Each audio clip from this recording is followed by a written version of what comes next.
Hello, my name is Toni Anderson, and today our topic is the power to face. And we're going to get right into the subject because we have a lot of questions about that. And I know with what's going on in the world today, with all the negativity, it's really hard for us on a daily basis to face things that go on in our life. So today I'm very happy to have with me Sister Denise, who is the director of the Los Angeles chapter of the Brahma Kumaris World Spiritual University. And I'd like to welcome her here today and have her tell you a little bit about what is going on at the center and the university and what their activities are. Thank you, Toni.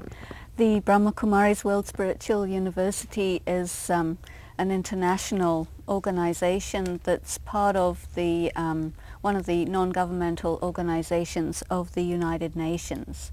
And we have about 1,800 centers scattered throughout the world where people come and study spiritual information and they learn RAJYOGA meditation methods.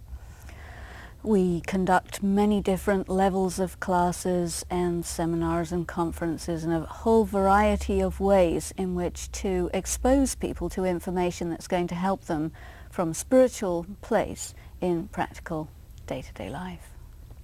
Well, this power of yoga, we've talked about this a lot, and today's subject is the ability to face things. But can you kind of outline the series that we're going to be doing on the powers of yoga? Yes, there are 8 powers that are the primary ones that we talk about in RAJYOGA. Tolerance, very important to be able to cooperate with one another, to adjust, to accommodate, to have a good power of judgment and discrimination, to be able to let things be the way they are and withdraw, the power to change, the power to just take whatever is going on and just merge it into something very essential and then deal with things. So these powers are very helpful in dealing with the stresses of life, which are becoming more and more normal things. We need to have inner strength, inner powers. Well, yoga, a lot of people think of yoga as a exercise type of thing, and I think maybe we should just clear up a little bit when this yoga, I know RAJYOGA is yoga of the mind. Can you just explain a little bit as we get into the subject of how that works in the things we face? Yes. Well, yoga itself is a word that means the contact or connection.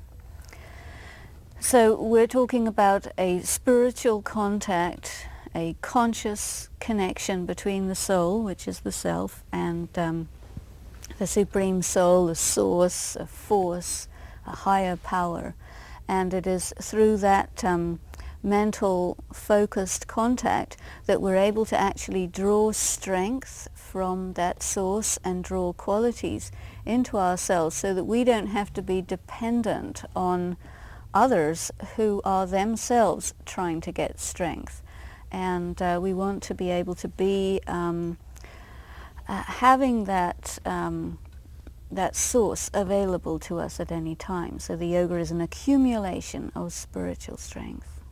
So facing, which is something we do all day long in our just daily life, the stresses that are caused by facing certain things, how do we handle facing things through yoga and meditation?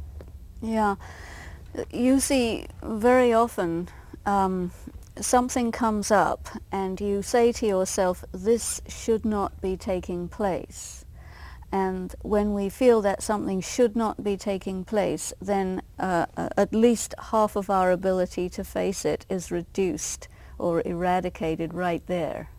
And it's as if we're going to face it because we don't have any choice. Whereas with yoga, one thing is that we are filling ourselves on a continuing basis with inner strength so that there is a natural ability to handle things, whatever comes. Secondly, there's an attitude involved, which is that whatever is happening, whatever it is. And so there is this attitude of acceptance. We would never say this should not be happening because we have an understanding within the spiritual information that whatever is taking place is supposed to be there, and on some level there's meaning, there's significance, and So we take it like a fielder picks a baseball, and then he deals with it according to his judgment. So we learn to field situations and see what they are and deal with them, which is part of the facing. We don't try and avoid them, or we don't turn around and get hit on the back by them, you see. So there's an attitude combined with an inner accumulation of strength. So if we don't have that strength, from whatever source people might get it, from their religion or whatever, if people don't have a strength, what's going to happen to them long term? Well, they're going to crack up. That's what They're happens. mentally going to crack and not be able to handle life at all. Well, eventually, you see, sometimes you say, okay, you can face this, and then after a few days you can face that, and then after next week or two. But what's happening nowadays, we're experiencing, is that we have a tendency to have to face like 3 or 4 big things in a day or a week, which ordinarily would have been spread out over 2 or 3 months. And so that our ability to keep coming back to a solid base and facing this and facing that and facing the other is being taxed very heavily. And if we don't have a reservoir of strength, then it's all going to be too much, and we'll either crack up or go away or do something weird, you see. So that the power to face is going to be able to allow us to handle the things one after the other more rapidly, and continue to be able to kind of bounce back to a baseline of peace, you see, which we study that all the time, returning to a place of peace. We have this word that we use, which is Om Shanti. You hear us using that from time to time, and it just simply means that I know that I am a soul at peace. And every time anything is handled, as you finish handling it, you return to this base of peace. You re-establish yourself in connection. You reconnect in such a way that you fill yourself with whatever is the energy that you just used, so you don't allow yourself to get depleted. Once you get depleted, then with what are you going to handle the next onslaught? You see. So what's going on in the world today? I mean, to me, it seems that there's so much more negativity than there ever was before. There's so much death and so much sorrow and hatred and killings and all these things going on. As individuals, if we get this power, will this affect the world? I mean, how did one person get that kind of power to handle all of this that's going on today? Well, I think that it's quite possible that there is an increase in the amount of negativity, but what's also important to realize is that the speed of events seems to be accelerating, and things that often would be happening to other people remote from us are now starting to happen to us personally. So if you get in any group of people 1 or 2 who are working on themselves spiritually and who are strengthening themselves, then it's noticeable. Other people take a cue from that, and they will respond to situations in the way that these stronger people are. Because when something happens, basically nobody knows how they're supposed to react.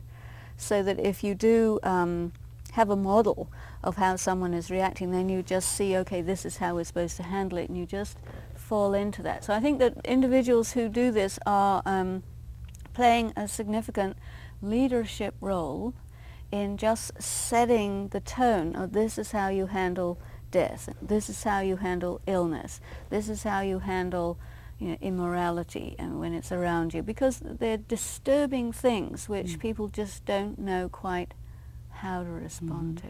So if my glass, so to speak, starts getting less of power in there, how would you face a death or a severe illness with this strength and facing that? That's probably one of the hardest things to face.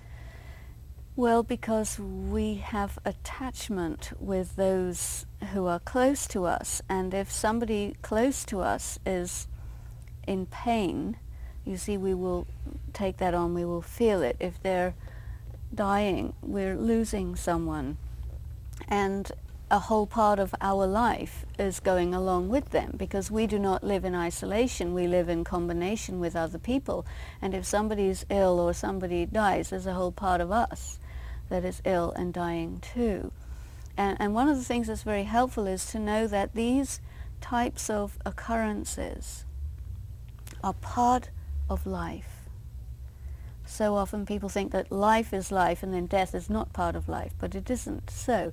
It is part of it, and we need to be able to look at it and experience it and go through what it does to us so that we can come to a greater understanding of it, and that we can be in empathy and in sympathy with what it's doing, but not that we have to be terrified by it or paralyzed by it, because there are many things that we need to do around it, and we have to process many emotions, and we need to understand what those emotions are. So an education in how these big circumstances operate is very important, and as part of the study of Raj Yoga we learn what is death, how the soul leaves the body, what is the relationship between a soul who has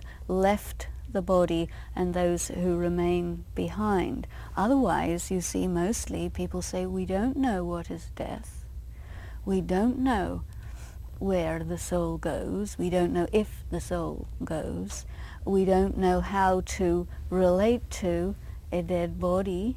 Is this somebody or isn't it?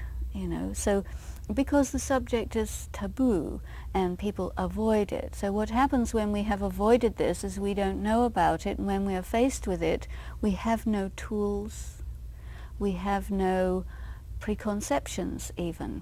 All we have is fear of the unknown and emotions that we don't know how to work with. And this is why I feel that to learn about these things and have an understanding is just tremendously important. And if you know that, yes, this soul is going to go on and take another birth, then you aren't confused by what's happened and where have they gone, you see. So we learn about that. We learn about karma, that according to the way a person has conducted their life, such is going to be their next life. We know that there's a time, which is the completion of that soul's period with us. And so when we know these things in advance, it is so much easier to get to a place of acceptance quickly, you see. And yes, we take the time to process the emotions and to work through the thoughts that we have and the feelings, and take leave of the soul, and many things you can do in meditation to participate in that soul's further movement to where they have to go. So it's not that one is alone and helpless and confused, but one knows, and that's a very, very different mental space to be in. Well, say somebody's just turning on their TV and switching channels and starts listening to us talking here, and is not familiar with the center and what they teach there and their courses. What would be a starting point? You know, how, if I just saying, how do I start to get some of this power that you're talking about?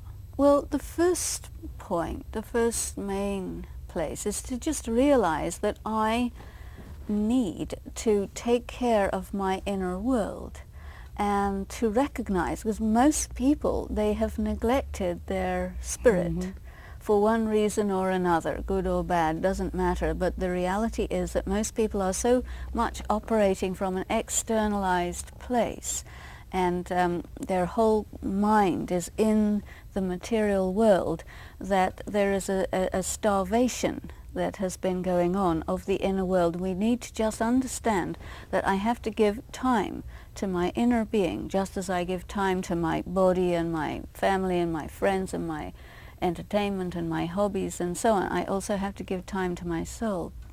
And then we learn that we need to take out time in the day to just be with ourselves and commune with ourselves and meditate. Then the next step is a person will say, okay, well, how do I do this? And so the center, all of our centers provide classes where you can learn how to meditate, how to focus your mind, how to become in contact with your soul, and begin to have the experiences of drawing power. So we'll show the methods and techniques, and we'll also teach some of the concepts that are very important for meditation. And then you realize that meditation is just deep, purposeful, significant thought, which sustains and nurtures your inner self, and which also enables you to have a connection with a higher power, higher source, so that you're able to just fill yourself up, and that you're less desperately dependent on outside things to fill you. This way people will have much less needs which they fill with drugs or food or alcohol or work or play or any of these. Sometimes we're not really doing them for their own sake. We're doing them because somehow or the other they temporarily fill a spiritual need. And we need to understand that these things cannot fill a spiritual need because they're not spiritual. Spiritual need is filled by spiritually getting in touch with yourself and making your communion with a spiritual source, which is a thought thing. So you use your mind for that. So then our life here on earth is really not worth much if we don't become spiritual. Well, it loses its meaningfulness. And I think, for me anyway, in my day-to-day activities, I need to have a sense of meaning and purpose. And if I have an inner perspective, I'm able to interpret very simple things of life with much deeper meaning. And then I'm able to feel satisfied and ready to meet challenges and ready to interpret and understand what life is bringing to me, and really seeing life as a great teacher, which it is. You see, and then what I'm getting out of it is I'm getting experience, I'm getting wise. And then you see age, facing age. People have a hard time growing old. This way, your age is part of your maturation and your experience and your evolution, and so then you welcome your continuing transitions through the periods of life. So it really it makes you a totality by having that part. Yeah, it's not that life ends at 35. Right. No. Maybe that's when it begins. Right. 40, life begins at 40. Well, facing change, we're talking about facing change. People have a hard time. I myself have a problem with facing change. I like change, I like diversity, but what do you have to say about facing change in our life? Well, the thing is that people get very set in their ways. And as soon as something comes along which is altering things, then you don't like it because it's different. So we have to have a part of ourselves that is open to change and that is not attached to everything being the way it always was. One thing is it's boring if it's the way it always was. And then the other thing is we need to have a lot of confidence in ourselves that if all of the things that I'm relying on one fine day aren't there anymore, I will still be able to handle it. I have the resources, the inventiveness, the strength, the energy, the enthusiasm to flex with things, you see. And of course this is something that's acquired through the study and the practice. So what if you're in, we'll say, how do you end a relationship that may be not a very good relationship for you in your life and the trauma that's involved with that? How do you go about changing something like that when you know deep down you should and you really don't know how to go about doing that? I think that sometimes you get to a point where you know that the thing is over. And it's almost as if you use the knowledge of the world as a big drama to know that that scene is on its way out. And then from an inner place you have a recognition that this is finishing. And so then with the inner recognition you are willing to let it go. And then the other thing, always to know in a very optimistic way that this is going away because there's something that is coming in. It's not that we are going to go for a void. And so we have to have a lot of faith that if I need to let something go and all the signs are clearly talking to me in that way, then let me take a step of courage and do it. And really examine my motivations, that I'm doing it from a place of integrity and honesty and clear recognition of the situation, and embrace the future with this tremendous optimism that whatever it is that I had to learn from that, so it's taught me, and now life is wishing to teach me something new. I don't know what it is, but whatever it is, it'll be good. You see, have that faith that it will be good. It might seem scary, but it's only the appearances. The reality is that when a bad thing is out of the way, then a good thing is going to be coming in its place. You see. So that's about faith. We need a lot of faith in the today. future. Yes, faith is very important. Not blind faith that doesn't make any sense, but a real understanding of how circumstances do change. Nothing stays the same forever. And when something's time is over, it will go. Just like when a person, they leave their body, then they leave their body, and then there's a new situation, and whatever it is, it's good. Leave a relationship, same thing. That life together is finished, and then you have a new thing. Well, also on the subject of facing, we're facing things, it's really hard at times to face oneself. And you mentioned things about like food and drugs and all those things that we take to not make us face reality or what's going on. How do we really take charge and face oneself? It's difficult, very difficult, because it's hard for us to know ourselves. You know, our friends sometimes can know us better than ourselves, but we have to allow some of these very big challenges of life to really speak to us, because very often they're talking to us about things that we're trying to avoid, about our own character defects, and we need to really interpret them as pointers so that we can get the clarity, because we are blind to our defects and we wish to understand ourselves. So we have to have an openness and a willingness to interpret things that we don't like, and just not avoid them, but just let them come in, have some tolerance so that we can feel the intensity of the message they have for us, and we will be able to face that, whether I am being dishonest or whether I'm being vain or whatever it is, and just face my weakness and then move through it, work with it, so that I am strengthening myself in that area, and I don't have to be handicapped all the time by that character weakness. What if there's some denial in there? You know, we don't want to face, we don't want to face. That's why the hurt is so good, because if we will just accept the pain that life is giving to us, it can talk to us with the clarity that will take out the denial, where we say, no, no, no, it's not there. It means we don't want to feel it. Phew. A lot. We're covering a lot in this today, and this is very important for me, because these are questions that are pertaining to my life, and I'm sure everybody else's life. And the idea that we have to get powerful and have that higher power is really what you're basically saying. And we are going to be having more shows on this subject, as there's a lot more to cover. And if you're interested in knowing more about how to get this fulfillment inside and would like to know a little bit more about the Brahma Kumaris World Spiritual University, there will be a number at the end of of the show where you can call and get more information. All the classes are free, and lectures and everything. It's there's no cost involved. But I know with what's going on in the world today that people are seeking, and if you are a seeker and would like more information, please call, because we know this is what we need in our lives. And so I thank you for being with us. And now at the closing, I'd like to have Sister Denise have a meditation, and you can share that with us.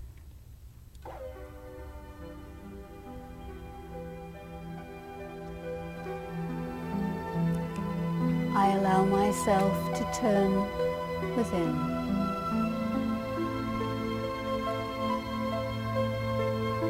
recognizing the need to give time to my own soul,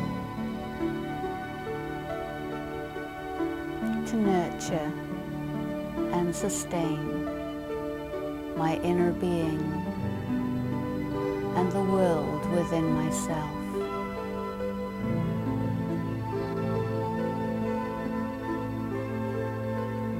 I take a step to withdraw myself to a place of silence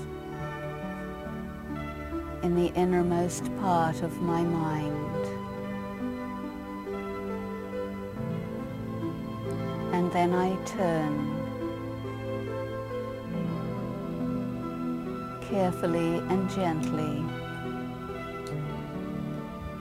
to a higher source, a higher power, a source of light and strength that reaches me and touches me, and I find myself able to absorb.